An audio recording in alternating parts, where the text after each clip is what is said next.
राधे राधे दोस्तों, कैसे हैं आप सब। दोस्तों, आज की इस भागदौड़ भरी जिंदगी में हर दूसरा व्यक्ति तनाव से जूझ रहा है, डिप्रेशन में है। तो क्यों ना आज हम इस टॉपिक पे बात करें कि भक्ति से जो हमारा मानसिक स्वास्थ्य होता है उस पे क्या प्रभाव पड़ता है। भक्ति से जो हमारा स्वास्थ्य है, जो मेंटल हेल्थ है, उस पे सकारात्मक और नकारात्मक उसके दोनों पहलू क्या है। तो इस पॉइंट पे हम लोग आज बात करते हैं। शुरुआत में आज करूंगा भक्ति के एक छोटे से लाइन के साथ। जैसे मन की बेचैनी को जो पल में शांत कर दे, भक्ति वो माध्यम है जो जीवन में प्रकाश भर दे। दोस्तों, भक्ति एक ऐसा माध्यम है कि हमारे जीवन को शांत कर सकता है, उसे संभाल सकता है, उसे सहज सकता है। दोस्तों, अगर हम भक्ति की बात करें तो भक्ति ही वो माध्यम है जो हमें डायरेक्ट प्रभु से जोड़ सकता है। अब प्रभु से जोड़ने का मतलब ये नहीं है कि प्रभु साक्षात हमारे सामने खड़े हो जाएंगे। हम मानसिक स्वास्थ्य की बात कर रहे हैं, मेंटल हेल्थ की बात कर रहे हैं। तो जो लोग भक्ति करते हैं, जो भक्ति करने वाले लोग होते हैं, वो मानसिक स्थिति से सही कैसे रहते हैं। हालांकि इसका एक दूसरा फैक्टर भी है दोस्तों। जो लोग असल में ज्यादा भक्ति वाले होंगे, जो प्रभु की साइड थोड़े ज्यादा झुकाव जिनका होता है, वो अगर भौतिक संसार में देखें तो सबसे दुखी लोग होते हैं, क्योंकि भौतिक संसाधनों से वो दूर रहते हैं। और आज के टाइम में जो भौतिक संसाधनों से दूर रहेगा वो मतलब सबसे दीनहीन, गरीब और दुखी इंसान है लोगों की नजरिए से। खैर, ये आज का टॉपिक नहीं है। तो आज हम बात करते हैं कि भक्ति से हमारे स्वास्थ्य पे जो प्रभाव पड़ते हैं वो कैसे कैसे पड़ते हैं। देखिए, जो कोई भी व्यक्ति अगर भक्ति करता है तो सबसे पहले क्या होगा, उसका जो तनाव है या अवसाद है, अवसाद मतलब और तनाव दोनों ही कंडीशन में क्या रहेगा। जो लोग नियमित पूजा करते हैं तो नियमित पूजा करने वालों को एक अलग अनुभूति होती है। और अनुभूति कैसी होती है दोस्तों, जब आप कोई भी मंत्रोच्चारण करते हैं, कोई भी मंत्र आप बोलते हैं, तो हमारे शरीर में क्या होता है, कोर्टिसोल नाम का एक एंजाइम है। कोर्टिसोल एंजाइम है, ये थोड़ा साइंस का वर्ड है। वो एंजाइम क्या करता है, हमारी बॉडी में तनाव को बढ़ाता है। लेकिन अगर हम पूजा करते हैं तो मंत्रोच्चारण से क्या होता है, वो कोर्टिसोल जो एंजाइम है उसमें कमी आती है। अगर उसमें कमी आएगी तो तनाव कम होगा, तनाव कम होगा तो खुशी का जो माहौल है वो बनेगा। और जो दूसरे हार्मोन्स बॉडी में होते हैं, साइंस की भाषा में सेरोटोनिन जैसे हार्मोन्स, वो बढ़ जाते हैं और जो हमारा पूरा दिन है वो खुशनुमा हो जाता है, हमारा दिन पूरा बहुत अच्छा जाता है। तो भक्ति करने का सबसे एक बड़ा फायदा तो क्या है कि तनाव हमारा कम होता है। दूसरा, पॉजिटिव वाइब्स, सकारात्मक जो ऊर्जा होती है वो दोस्तों हम लोगों के अंदर आती है, सकारात्मक ऊर्जा। और जो नेगेटिव एनर्जी होती है वो हमसे दूर भागती है। अब सकारात्मक एनर्जी क्यों आती है, कैसे क्या होता है दोस्तों, जब हम पूजा करते हैं तो पूजा में प्राय क्या होता है, हम लोग दीपक जलाते हैं, धूपबत्ती जलाते हैं, अगरबत्ती जलाते हैं, घंटी बजाते हैं। हम लोग जो दूसरे वाद्य यंत्र होते हैं जो पूजा में यूज होते हैं उनका यूज करते हैं। जब वो चीजें करते हैं तो करने से क्या होता है, जो एक वेव्स निकलती हैं उन वाद्य यंत्रों से, जैसे शंखनाद हो गया, शंखनाद करते हैं, तो वो क्या करती हैं, वो पॉजिटिव एनर्जी लेके जाती हैं। क्योंकि उसका होता है कि हम लोग एक परोक्ष रूप से देखें तो हमारा मन जो होता है उस समय प्रभु में लीन हो जाता है, भक्ति में लीन हो जाता है। और हम मन ही मन ऐसा सोचने लगते हैं कि प्रभु से हमारा कैसे भी करके संपर्क हो जाए। और जो नेगेटिविटी होती है, जो गलत चीजें होती हैं, वो हम अपने दिमाग में उस समय नहीं लाते। देखो दोस्तों, एक प्रैक्टिकल उदाहरण आपको मैं दूंगा। आप अगर मन से पूजा में बैठे, कई जगह ऐसे होता है कि आप किसी मंदिर में जाते हैं, और ये कोई आडंबर नहीं है, जहां आपकी प्रीत होगी, जहां आपकी लगन होगी, जहां आप ज्यादा जिसको चाहेंगे, तो जब वहां जाते हैं, कई बार हमने देखा है वृंदावन में बांके बिहारी जाते हैं, कई बार देखा है खाटू श्याम जाते हैं, कई बार जो दूसरे मंदिर हैं हिंदुस्तान के बड़े बड़े लोग, हम लोग देखते हैं कि वहां जाते हैं, लोग रो रहे हैं। क्यों रो रहे हैं, दर्शन करने गए थे। ये फैशन नहीं है, हालांकि कुछ लोगों ने रील और इस सब के लिए उसको फैशन बना लिया है, लेकिन असल में आप प्रभु से जुड़ना चाहते हैं तो अगर जिससे आप जुड़ना चाहते हैं और वो आपके सामने हो, उनकी प्रतिमा आपके सामने हो, तो आपके आंसू आना स्वाभाविक है।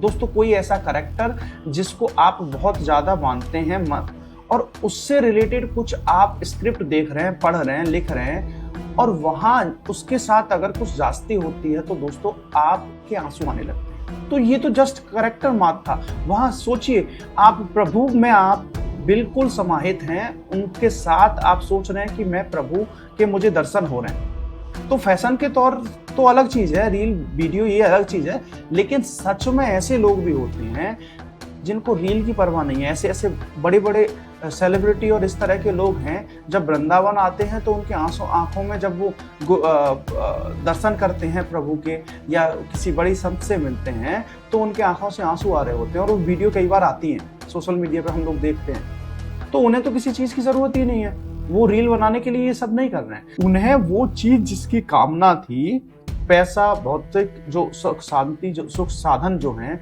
उनके अलावा जिस चीज की उन्हें कामना थी वो उनके सामने है, इसलिए उनके आंसू आ रहे हैं। तो क्या होता है, सकारात्मक ऊर्जा आती है अगर आप पूजा करते हैं। तो जब पूजा में आप बैठते हैं तो अगर मान लीजिए आपके मन में कोई गलत विकार आ रहा है और आप नाम जप कर रहे हैं, अगर नाम ले रहे हैं, कोई भी जो भी आपके आराध्य हैं, तो जैसे ही आपका मन नेगेटिव एनर्जी में जाएगा, तुरंत आपका उस आपके सोचने का दूसरा हिस्सा है, वो बोलेगा आप पूजा में बैठे हुए हैं और आपको ये नहीं करना चाहिए।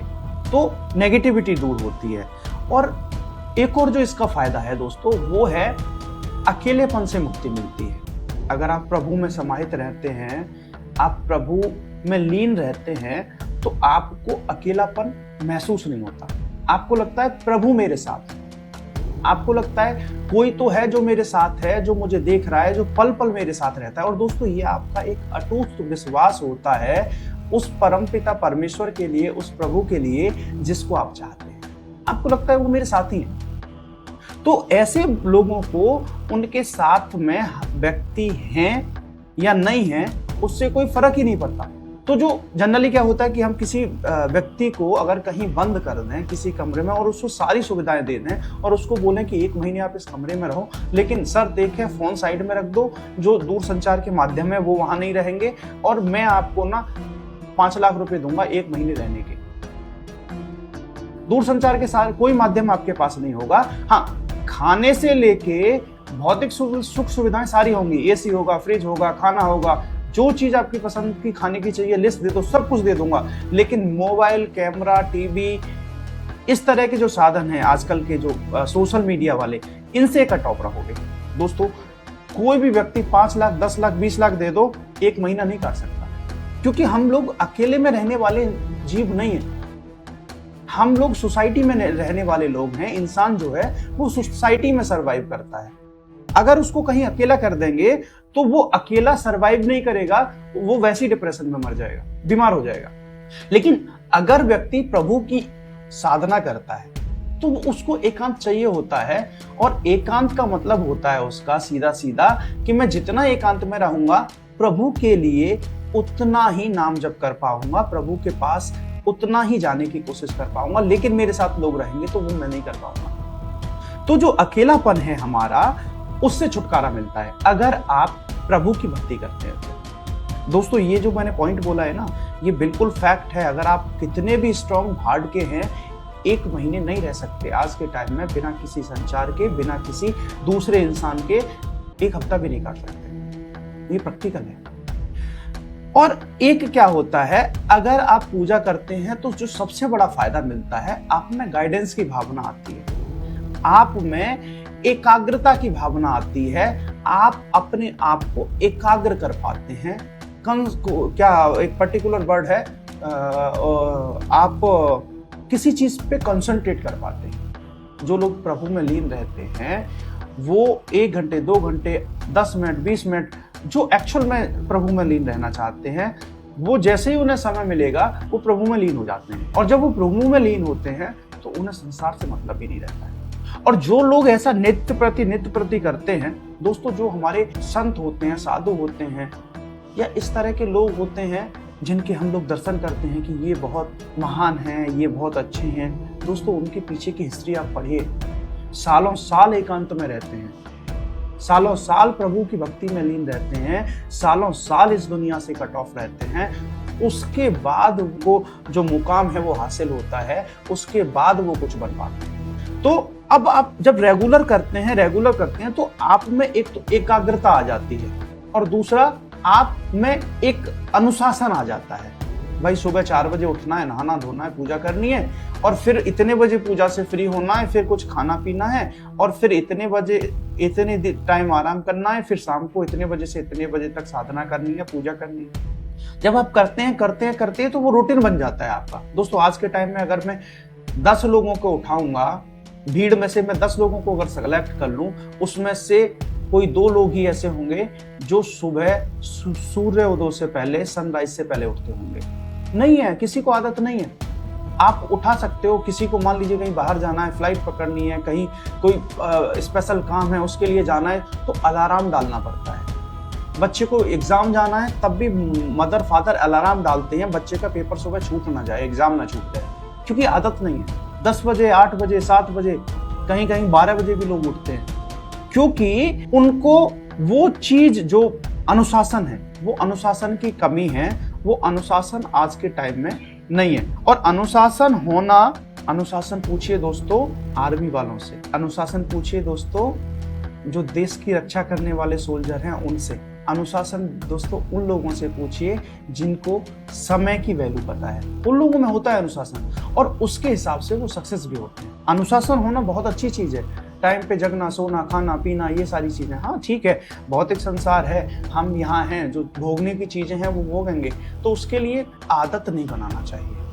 तो जो लोग पूजा करते हैं, जो पूजा पाठ करते हैं, जो आराधना दोस्तों करते हैं, उनमें अनुशासन हो जाता है। सारी चीजें उनको परफेक्ट चाहिए होती हैं। थोड़ी सी भी कमी रहेगी तो नाराज हो जाएंगे, गुस्सा हो जाएंगे, चीजें करेंगे, भाई ये नहीं, ऐसा नहीं होना चाहिए, ये गलत है, वो गलत है, इस तरह की चीजें जो हैं वो होने लगती हैं। तो हमें लगता है कि यार ये बंदा ना, आजकल हम लोग ऐसा भी सोच लेते हैं ये बंदा सोसाइटी लायक है ही नहीं, ये तो सिर्फ अपने बारे में सोचता है, इसको दुनियादारी से मतलब नहीं है। भाई बहुत गलत इंसान है। क्या इंसान है? जब भी देखो सिर्फ एक ही बात रहती है इसके पास, समय से उठो, समय से ये, समय से वो। क्या मतलब? भाई सोएं भी ना, नींद पूरी ना करें। नींद पूरी जरूर करिए, लेकिन नींद पूरी के साथ दोस्तों जरूरी है अनुशासन। तो अनुशासन जो है वो हमें पूजा से मिलता है दोस्तों। अब हम इसके अगर विपक्ष में बात करें तो विपक्ष में बात, जैसे अब लोग बोलेंगे जो लोग बहुत ज्यादा ज्ञानवान हैं, जो ज्ञान का पिटारा अपने सिर पे लेके घूमते हैं, जो मन ही मन तो सोचते हैं कि मंदिर जाने का अवसर मिल जाए, लेकिन इस समाज में उन्हें ज्ञान बांटना है कि भक्ति अंधविश्वास है। उदाहरण भी दे देते हैं दोस्तों, उदाहरण दे देंगे कि भाई अगर भक्ति इतनी अच्छी है तो जब आपका पैर अगर टूट जाता है तो डॉक्टर के पास क्यों जाते हो? भक्ति कर लो, पैर सही हो जाएगा, प्लास्टर मत चढ़वाओ। उदाहरण सुनने को दोस्तों मिल सकता है, क्योंकि आज के टाइम में हर कोई व्यक्ति अपने आप में ज्ञानवान है और उसके हिसाब से ये पूरी दुनिया जो है वो अज्ञान है, और वो उसको ऐसे आपको उदाहरण दे के समझा भी सकता है कि वही सबसे ज्यादा ज्ञानवान है दोस्तों। उदाहरण बहुत सारे होते हैं दोस्तों। अगर सेल्समैन को बोला जाए कि कंगा बेचने का काम है और आपको सिर्फ कंगे बेचने हैं, जो गंजा व्यक्ति है जिसके सिर पे बाल नहीं है उसको बेचने हैं, तो असली जो सेल्समैन होगा वो गंजे को भी कंगा बेच देगा, वही असली सेल्समैन है। अभी मैंने बोला क्यों? कि वो उस गंजे व्यक्ति को उस तरह से समझाएगा, गाइड कर देगा कि तुम्हें कंगे की सबसे ज्यादा जरूरत है। अब जो लोग कहते हैं कि जब पैर टूटता है, हाथ टूटता है तो डॉक्टर पे क्यों जाते हो? दोस्तों प्रभु जो है, प्रभु की जो भक्ति है वो ऐसा नहीं है आपका हाथ पैर टूट गया तो प्रभु आएंगे वो आपके जादू करेंगे। भाई इतने आप उस तरह का काम तो कर लीजिए, कुछ किया है इस तरह का परोपकार आपने किया है जो प्रभु आए स्वयं और आपकी सेवा में लग जाए कि हाँ जी ये मेरा भक्त है। प्रभु आते भी हैं, मीराबाई के लिए प्रभु आए थे, सबरी के लिए प्रभु आए थे, कितने ऐसे लोग हैं जिनके लिए प्रभु आए थे, भक्त प्रहलाद के लिए प्रभु आए थे। आप कंपैरिजन करते हो प्रभु आए और सोचते हो कि मेरा ये भाई है ना इसकी भी दौलत मुझे मिल जाए, मेरा जो दोस्त है ना उसकी भी नौकरी मुझे मिल जाए, मेरा जो पड़ोसी है उसका भी घर मुझे मिल जाए। दोस्तों प्रभु को बुलाने के लिए सबसे पहले आपको उस लायक बनना होगा। और प्रभु पलस्तर चढ़ाने नहीं आते, उन्होंने पलस्तर चढ़ाने के लिए किसी को ज्ञान दिया है, किसी को रोजगार दिया है, वो पलस्तर चढ़ाएगा। अगर प्रभु पलस्तर चढ़ाएंगे तो फिर उसकी डॉक्टरी करने का फायदा क्या है जिसको प्रभु ने ज्ञान दिया है, या जिसने इतनी मेहनत करके MBBS करके सर्जन बना है, एमडी बना है, इस तरह की जो डिग्री है उसने की है, तो उसका फायदा क्या है अगर प्रभु को ही आना है तो प्रभु जरूर आ सकते हैं। जरूरत है मीराबाई बनने की, और प्रभु जरूर आ सकते हैं। भक्त प्रहलाद बनने की जरूरत है या सबरी बनने की। तो हाँ, जो इम्पैक्ट है वो इस तरह से भी हो सकते हैं ज्यादा भक्ति करने के। कई बार क्या होता है कि हम लोग ओवर थिंकिंग कर लेते हैं। ओवर थिंकिंग मतलब कि अगर हम भक्ति कर रहे हैं तो कई बार क्या होता है कि कुछ लोगों में एंजाइटी बन जाती है, एक सस्पेंस बन जाता है। ये स्वाभाविक है, बन भी सकता है, तो जिससे कई बार अंधविश्वास का खतरा हो जाता है। कई केसों में ऐसा होता भी है दोस्तों कि जरूरत तो डॉक्टर की थी, लेकिन हम किसी बाबा के चक्कर में पड़े हैं, बाबा सही कर देंगे, और बाबा के सही करने के चक्कर में वो व्यक्ति संसार से भी चला जाता है। तो दोस्तों, हमें भक्ति करनी है, अंधविश्वास नहीं करना है। सबसे पहले आपको लगता है कि हाँ भाई मुझे कोई परेशानी है या मेरे अपने को कोई परेशानी है, तो बाबा को कॉल करने से पहले आपको सबसे पहले डॉक्टर की ही सलाह लेनी चाहिए। आप परामर्श ले सकते हो, लेकिन सलाह डॉक्टर की ही लीजिए।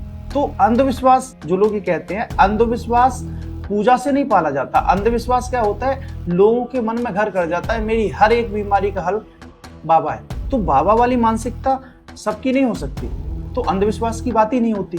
दूसरा क्या है, दोष भावना आ जाती है। लोग बोलते हैं हाँ, दोष भावना आ भी सकती है। अगर मैं किसी को ज्यादा चाहूं, मैं किसी के लिए ज्यादा समर्पित हो जाऊं और वो मेरा काम ना हो, तो हमें गिल्टी फील होने लगता है।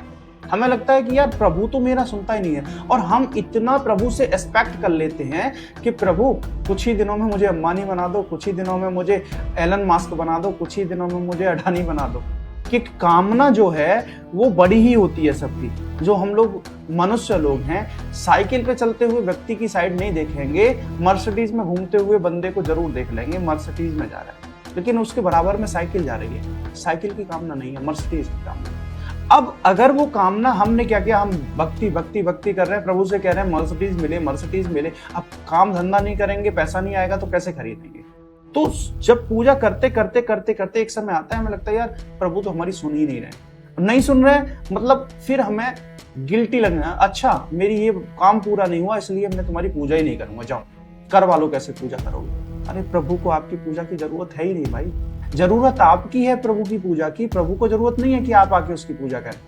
आपके जैसे लाखों करोड़ों लोग लाइन में खड़े हैं दोस्तों, जो एक झलक पाने को ऐसे तैयार हैं कि प्रभु कह दें, प्रभु की अगर पैर की जो लास्ट उंगली होती है उसके नाखून के बराबर भी दर्शन हो जाए तो दोस्तों इस दुनिया को छोड़ के जाने को तैयार होते हैं। और ये स्वाभाविक है कि अगर प्रभु सामने हो, लेस मात्र, तिनका मात्र, क्षण मात्र भी अगर उनकी झलक मिलेगी, अज्ञानता जो है, हमारे जो मस्तिष्क की अज्ञानता है वो खत्म हो जाएगी। हमारी इच्छा ही नहीं रहेगी कि हम इस संसार में रहें। अच्छाई बुराई, भला बुरा, ऊंच, सब कुछ एक मिनट में हमें याद आ जाएगा, और हम सोचेंगे कि भाई ठीक है, यहाँ जी के हमें करना क्या है। तो प्रभु ऐसा करो, जिस काम के लिए जो साधु संत हैं, जो इतना पूरा जीवन, अपना पीढ़ी दर पीढ़ी अपना पूरा जीवन बिता देते हैं, उस प्रभु के दर्शन मात्र के लिए, उसकी झलक पाने के लिए, उसको ढूंढने के लिए पूरी दुनिया को छोड़ देते हैं। अगर उसका लेस मात्र भी हमें दर्शन होगा तो क्या होगा, हम बोलेंगे प्रभु अपने साथ ही ले चलो। तो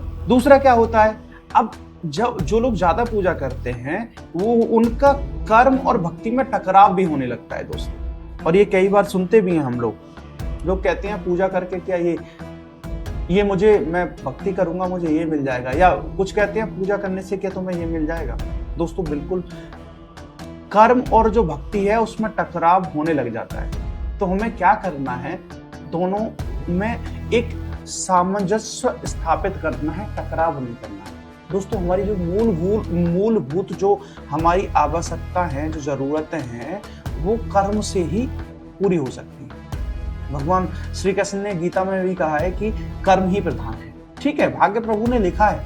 ऐसा कहते हैं कि जब व्यक्ति जन्म लेता है तो उसका भाग्य लिखा जा चुका होता है, लेकिन कई केसों में दोस्तों ऐसा भी होता है कि भाग्य लिखा हुआ भी पलट जाता है, और उसको पलटने के लिए जो जरूरत होती है वो होती है कर्म की।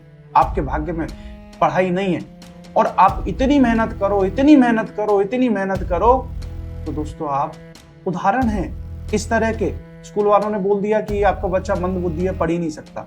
माँ ले आई, बच्चे ने घर आके पूछा कि माँ मुझे स्कूल से निकाल क्यों दिया, कि वो माँ तो माँ होती है, माँ ने बोला अब गलत नहीं बता सकती, तो माँ ने बोला माँ देखो बच्चा कैसा भी हो, किसी भी तरह का हो, माँ के लिए सबसे प्रिय होता है। तो माँ ने बोला कि वो स्कूल वाले कहते हैं कि आप इतने ज्यादा होशियार हो कि वो आपको अपने स्कूल में पढ़ा ही नहीं सकते, आपके लेवल का उनके पास पढ़ाने के लिए कुछ है ही नहीं, इसलिए मैं ही आपको पढ़ाऊंगी। और दोस्तों हम में से बहुत सारे लोग जानते हैं बड़े होके वो कौन बने, उन्हें पढ़ते हैं। अगर हम लोग, आप लोगों में से कोई जानता है उनका नाम तो कमेंट में लिख देना, आज भी याद करते हैं। तो कर्म से भगवान श्री कृष्ण ने भी, जैसे मैं बता रहा था, गीता में कहा है कर्म प्रधान है, कर्म करो, फल की इच्छा मत करो, फल तो प्रभु देने वाले हैं।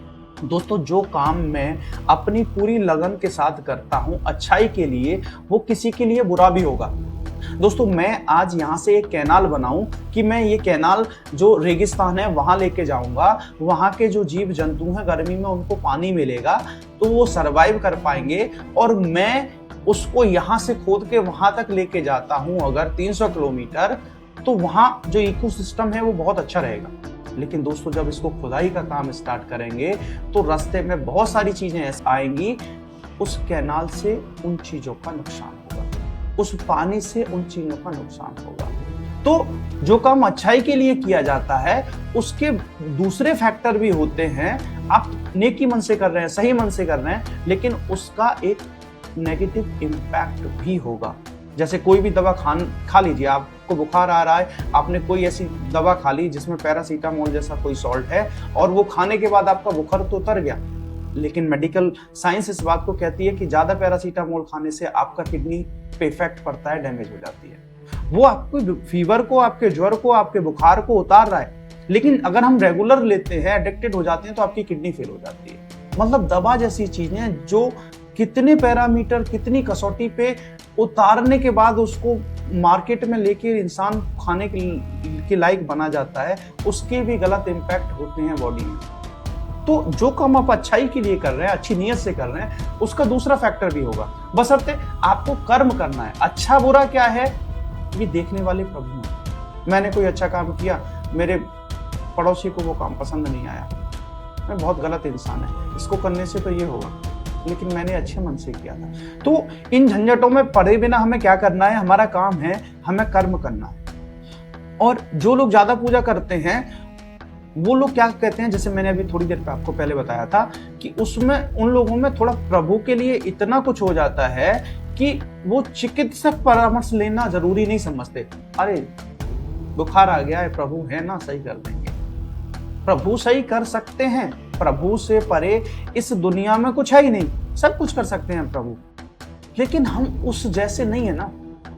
एक एग्जाम्पल मैंने बहुत टाइम पहले दिया था कि हमारा जो वायरिंग है वो है सिर्फ 300 वाट, और हम 300 वाट जो हमारा एक वाट का जो बल्ब है जो जल रहा है, जो हमारी वायरिंग है, उसमें अगर हम उससे ज्यादा करंट डाल दें, दोस्तों दो चीज होंगी, या तो बल्ब फ्यूज होगा या फिर ब्लास्ट हो जाएगा।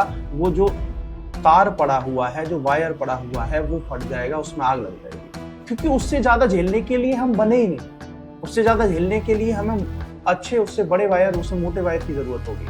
तो कर्म प्रधान है सबसे पहले, और हम भक्ति कर रहे हैं, इसका मतलब ये बिल्कुल नहीं है कि हम चिकित्सक का परामर्श ना लें। देखिए दोस्तों, बड़े बड़े आप देखते हो जो साधु होते हैं वो भी वेंटिलेटर पे जाते हैं, डॉक्टर उनको भी रेगुलर चेकअप करते हैं, उनको भी मॉनिटर करते हैं। तो अगर वाकई आप प्रभु में लीन रहना चाहते हैं तो आप भी अपने आप को स्वस्थ रखिए और डॉक्टर की सलाह जरूर लीजिए, उसके साथ साथ भक्ति करिए। दोस्तों आपका शरीर अगर स्वस्थ है, आप मानसिक रूप से स्वस्थ हैं, तो आप प्रभु के ज्यादा करीब जा सकते हैं। लेकिन आप किसी चीज से ग्रसित हैं, आप पूजा में बैठे हैं लेकिन बैठने में आपको दर्द हो रहा है, आप आसन नहीं लगा पा रहे हैं, तो आपका दिमाग प्रभु में कम और उस पॉइंट पे जाएगा जहां आपको दर्द हो रहा होगा। आपकी कमर में दर्द हो रहा है, आप पूजा के लिए जब आसन लगाने बैठेंगे तो प्रभु आपके सामने नहीं होंगे, आपके सामने होगी आपकी कमर जो आपको बैठने नहीं दे रही है। तो जरूरत है उसके लिए दवा ले लें, और जब वो दवा अपना असर करके उस दर्द को कम करेगी ना, तो प्रभु तक आप ज्यादा कनेक्ट कर पाएंगे। दोस्तों ये हमारे तार्किक कुछ चीजें थी और मेरे अपना जो अनुभव था। मैं धर्म का कोई बहुत बड़ा ज्ञानी नहीं हूँ, बहुत बड़ा जानकार नहीं हूँ, लेकिन जो प्रैक्टिकल चीजें हैं वो मैं आपके साथ साझा करता हूँ। जिनसे हम लोग अपने जीवन को संभाल सकते हैं, सह सकते हैं, अच्छा कर सकते हैं, वो मैं करता हूँ। देखिए, हम लोग सनातनी हैं, हिंदू हैं, हमें खुद को सोचना है हम कहाँ हैं, क्या कर रहे हैं। बहुत सारे पश्चिमी देश, बहुत सारे लोग, बहुत सारे एंटी जो सनातन, एंटी हिंदू, एंटी ढूंढते हैं ऐसी चीज़ें। आप सोशल मीडिया पे देखिए, आपको एक से एक, और हम लोग खुद मौका देते हैं लोगों को हंसने का, हम पर, हमारे धर्म पर, हमारे सनातन पर, हमारी सभ्यता पर। जिन लोगों को दुनिया में खाना पीना नहीं आता था, जिन लोगों को दुनिया में सरवाइव करना नहीं आता था, उनको सिखाया सनातन ने, और वो आज हिंदुस्तान को कहते हैं सपेरों का देश, मूर्खों का देश, गमारों का देश। क्यों कहते हैं?